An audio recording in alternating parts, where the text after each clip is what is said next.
Hola, muy buenas. Hoy en la entrevista del día nos hemos desplazado a las terceras jornadas de meteorología, medios de comunicación y turismo que se están celebrando en Benidorm. Telemiño ha sido invitado por tercera vez y, aprovechando nuestra presencia en estas jornadas, queremos entrevistar hoy a José Ángel Núñez, que es jefe del área de climatología de AMET en la Comunidad de Valencia. Hola, José Ángel, muchas gracias por estar hoy en la entrevista. Bueno, nada, un placer. Buenas tardes. Bueno, pues para comenzar nos gustaría empezar por el área de la meteorología. Cuéntanos un poco cuáles son las características meteorológicas o, si queremos, climáticas que tenemos en Valencia, y también si nos puedes contar un poco qué diferencias más especiales o más esenciales hay con las que podemos tener en Ourense. Bueno, lo fundamental, desde luego, es el mar que tenemos próximo. En Galicia tenéis el Atlántico, que es un mar relativamente fresco, y en Valencia estamos en el Mediterráneo. La diferencia fundamental es que el clima de Galicia es un clima muy predecible, porque es un clima muy relacionado con frentes atlánticos, con las circulaciones del oeste. Sin embargo, en Valencia casi nuestras lluvias dependen de una anomalía en la circulación, es decir, que se corten esos vientos de poniente, que a vosotros son los que os dan las lluvias, la nubosidad, el ambiente fresco, que esos vientos de poniente cambien a levante, que son los que a nosotros nos dan la lluvia. Por tanto, casi se puede decir que nuestro clima es una anomalía si lo comparamos dentro de la normalidad del clima gallego.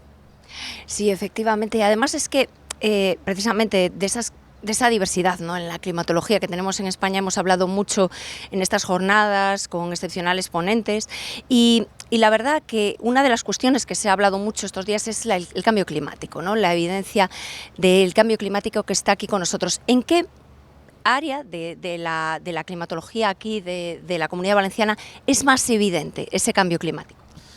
Bueno, en toda España es evidente el cambio climático y se nota en el ascenso de temperatura. Lo que pasa es que el ascenso de temperatura del aire, el aire y el mar son sistemas acoplados, intercambian calor, intercambian humedad, intercambian cantidad de movimiento, y el Mediterráneo, que es el mar que está cerca de Valencia, es un mar cerrado, y el incremento de temperatura del mar Mediterráneo es más del doble de lo que ha subido la temperatura en aguas costeras gallegas. Eso es una evidencia, y eso desde luego está teniendo unos impactos encadenados. Los más evidentes, desde luego, se notan en las temperaturas, con periodos muy prolongados de temperaturas altas. Se notan muchísimo en verano, sobre todo por las noches, con noches muy cálidas prácticamente desde mitad de junio y que se prolongan casi todo el mes de septiembre, y eso sin duda es debido al incremento de temperatura tan elevado que ha tenido el Mediterráneo, sobre todo si lo comparamos con otras aguas costeras de España, como puede ser el Atlántico y el Cantábrico. Pues con esas consecuencias, ¿cuál sería el principal reto climático, quizás de adaptación, al que tenemos que enfrentar en la Comunidad Valenciana y probablemente, por lo que cuentas, en muchos puntos de España, no solo aquí? Bueno, desde luego está identificado cuál es la causa del cambio que se está produciendo en el clima, ¿no?, que son las emisiones de gases de efecto invernadero. Por tanto, lo que habría que hacer es atajar esa causa principal. Sin embargo, eso es una causa, eso es a largo plazo, ¿no?, un objetivo a largo plazo. A corto plazo tenemos que ir adaptándonos a los cambios que se van produciendo, y de hecho ya nos estamos adaptando.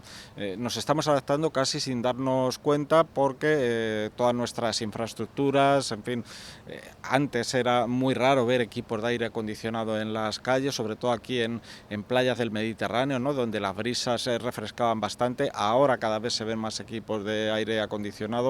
En cuanto a las lluvias torrenciales, evidentemente estos episodios, como los que hemos visto el último año, son mucho más intensos y ahora más probables y frecuentes, y también las infraestructuras se deben ir adaptando a esta nueva realidad climática. Efectivamente, recordemos el episodio de olas de calor en el norte, ¿no?, que muchas veces no se encuentran adaptados a esa realidad, que cada vez es más frecuente incluso en el norte, y como no tienen aparatos de aire acondicionado, pues sufren mucho más el calor. Pero ya yendo un poco a tu experiencia, a la experiencia que posees en el ámbito de todo el trabajo que llevas desarrollados estos años, ¿hubo algún momento, ya seguro previamente, incluso ya en años pasados, en el cual tú percibiste de alguna manera ya: esto está cambiando, esto es cambio climático? ¿Hubo algún evento ya que hubieras vivido que te llamara la atención, o a lo mejor una suma de eventos? Pues yo tengo puesto el punto de partida justo hace 10 años. El 14 de mayo del año 2015 tuvimos una increíble ola de calor con 42 grados centígrados en Valencia en pleno mes de mayo. En Valencia no se habían superado los 40 grados salvo en meses de julio y agosto, y esa ocasión se superó un 14 de mayo. Fue algo increíble, algo que desde luego estaba fuera de todos los pronósticos climáticos, y a partir de ese momento se fueron sucediendo una serie de eventos encadenados de lluvias torrenciales con una intensidad excepcional, olas de calor como las del año 2023, ¿no? Que se superaron, casi se llegan a 47 grados en Valencia.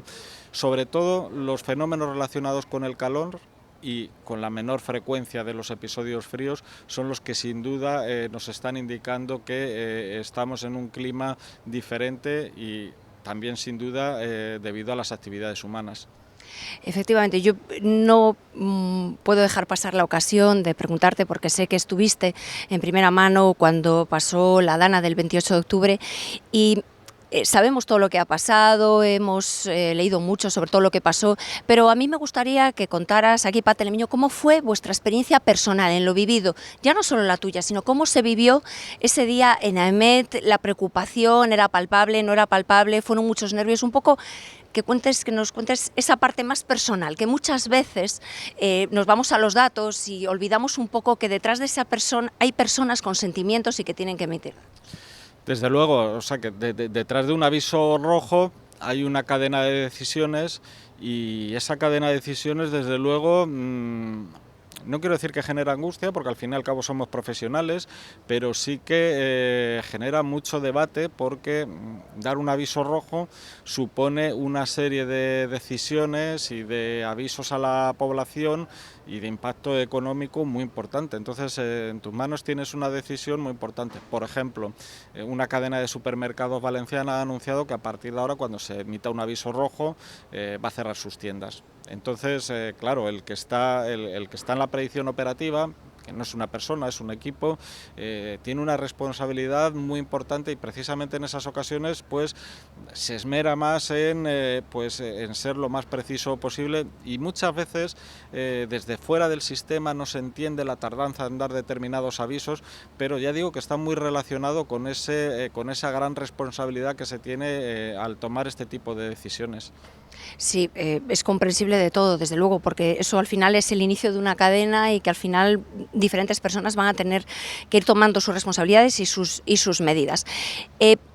La siguiente pregunta que me gustaría hacerte es si de alguna manera esto ha servido, si ves que haya implementado ya alguna medida, ya han pasado meses desde este momento, y también si la población, aparte de esas medidas que son necesarias de probablemente cambiar, si la población está preparada o está más avisada ante estos fenómenos. Bueno, desde luego estos fenómenos, respondiendo a la segunda pregunta, desde luego han sido muy trágicos y han servido de un aprendizaje colectivo. Ocurre que estos fenómenos, aunque están en el subconsciente de todos los pueblos mediterráneos, con la violencia que se ha mostrado en esta ocasión, probablemente no se registraba desde la Pantana de Tous del año 1982. Es decir, que son fenómenos que se producen con esta intensidad, con una recurrencia de varias décadas. Ha ocurrido que en estos últimos 40 años pues ha habido mucho movimiento de población, se ha perdido la transmisión de conocimiento de lo que suponía. Muchos de los que estábamos en Valencia no tenemos familia en Valencia, hemos llegado de fuera.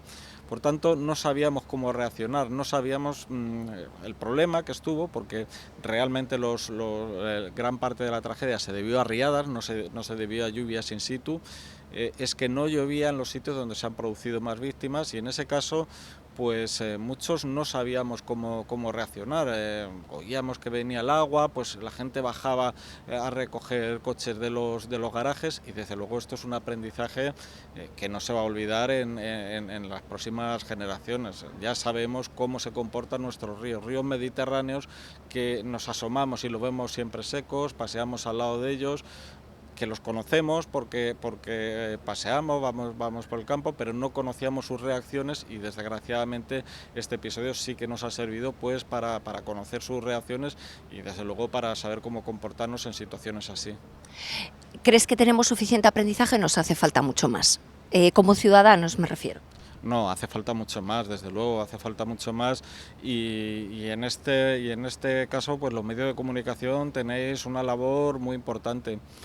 No es fácil porque estos temas en tiempos, entre comillas, en tiempos de paz, en tiempos donde no pasa nada, pues hablar de tiempo, clima, hablar de impactos, no es muy atractivo.